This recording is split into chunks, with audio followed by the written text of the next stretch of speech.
Hello, what's up? I have something pretty cool behind me, it will be cool. I'm gonna turn it into something cool. But here it is. So this is a LOL playset, and it's shipping containers. Akari, why do you have that? So I actually thrifted this. I went to this little store where they sell a bunch of upcycled baby clothes and kids' toys and children's clothes and whatnot. So they have a bunch of used toys. I was hoping that I could find LPS there, but I didn't. But I did find this.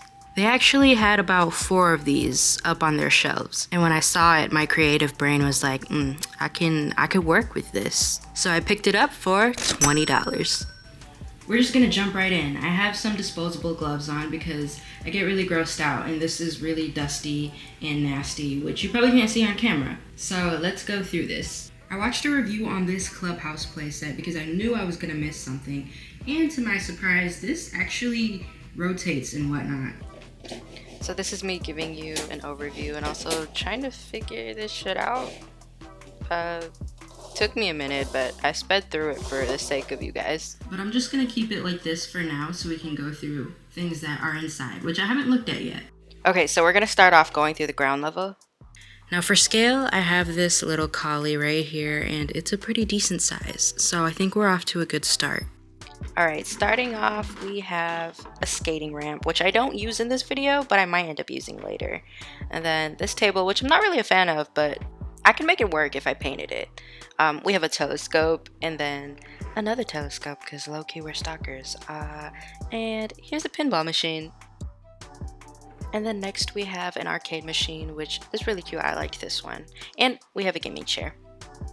Okay, and then next, we're getting into the second floor. So this is a slide that connects to the second floor when you swivel it, so it's like a support beam. And then we have, my favorite is this little foosball table. And then we have a beanbag, which is such a cute idea. And lastly, we have this bed. I actually liked the artwork on the inside of this. Like, is that a bar? But, you know, since I'm customizing this, it's not really the vibe that I'm going for. It's like really saturated for my taste. And then the top floor is like a hangout deck, but I have no use for that hammock, so that's getting tossed, as well as the billboard. The nice part about this though is that the walls fold down because I don't know if I'm going to use that yet. And then here's me scrubbing this down. I had to scratch off some unknown substances. It was gross. Then I attempted to take some acetone and cotton pads to try to take these decals off, but it was not coming off, so I just went right in and applied a base coat. No technique here though, I was just going all over the place, going crazy. It was a vibe. I had music blasting. Yeah, it was nice. Oh, but I did forget to show you guys this door. It's not really a door, it's a dartboard, but we don't care about that. I got everything. I got every crevice. I got the ceiling. I was working on the back until I realized that I have an airbrush machine. I wasted so much time with that paintbrush, but this was way more satisfying. Base coating gets kind of boring, so I'm glad it sped up the process, but here we are! So I pulled out my iPad so I could create a game plan of what colors I wanted the shipping containers to be, since I usually just jump right in and end up not liking the outcome. I'm starting with the ground level, and I don't know why I added this iridescent color in. It didn't really make a difference, but you know, I just like to do things. And then I'm using this pipette to add water, just to water the paint down a bit so it's not too thick when I paint it on. And I began painting the ground level blue, and I was about to start on the inside until I realized yet again I have a fucking airbrush machine. And then I laid down cardboard and parchment paper because why in the hell did I decide to airbrush on the table that I used to film? Not a good idea. My table's crusty now, so.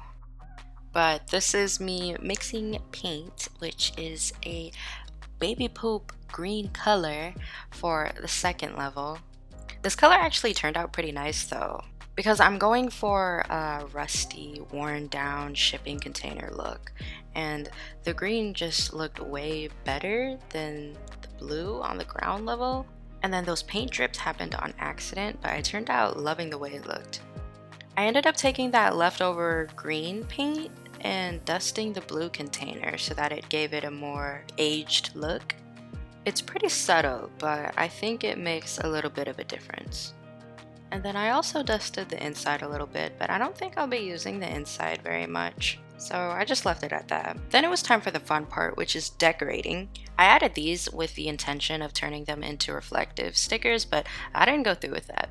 And then I took a paint marker in attempt to make it more realistic and add like max gross weight and serial numbers. But it didn't look good because of my handwriting, so I ended up covering it up. It would have been better if I had a Cricut machine and I could cut out a stencil that small and paint it over. But whatever. I had no idea how I was going to tag this up with what is supposed to be like street art or spray paint. I've never done it before in real life, but all I knew was that I wanted graffiti letters. And so I chose a word off of the top of my head, painted it on, added a gradient to the graffiti letters.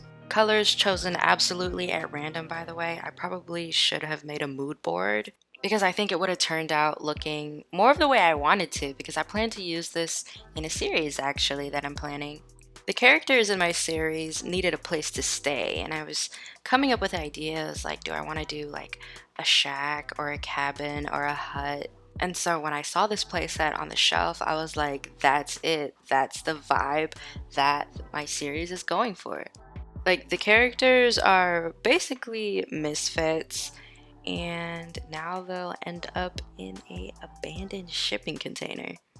Oh, notice how I'm holding my airbrush hand to keep steady.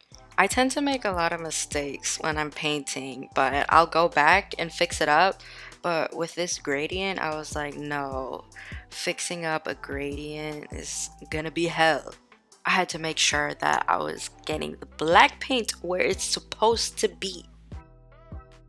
I ended up taking my paint marker again and putting a precise X on both of those letters, and then just kind of outlining and making things a little more crisp. But then I took the airbrush again because I was like, the X's don't look graffitied on. But then I messed up the X, and that's me screaming and saying swear words. For final touches, I took a white paint marker and made the letters look bubbly. And then I tagged this saying go away, but I didn't like it. The back side though, nowhere land. I was like, damn, I should have did this on the front. And then my airbrush machine was sputtering the black paint, and that just pissed me off. I was like, no.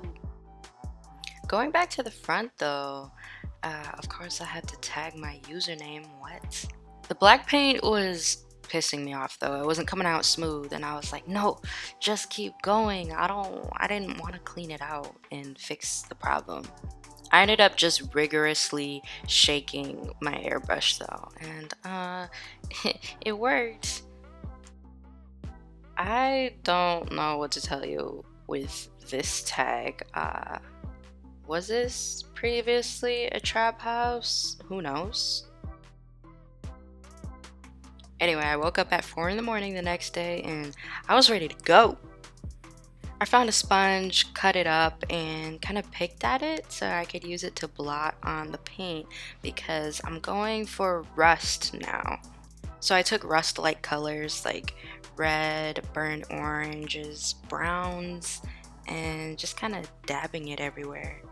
And then I purposely did this on top of the graffiti and the spray paint because I also wanted that to look worn out and old, kind of. I don't know if I executed that very well, honestly.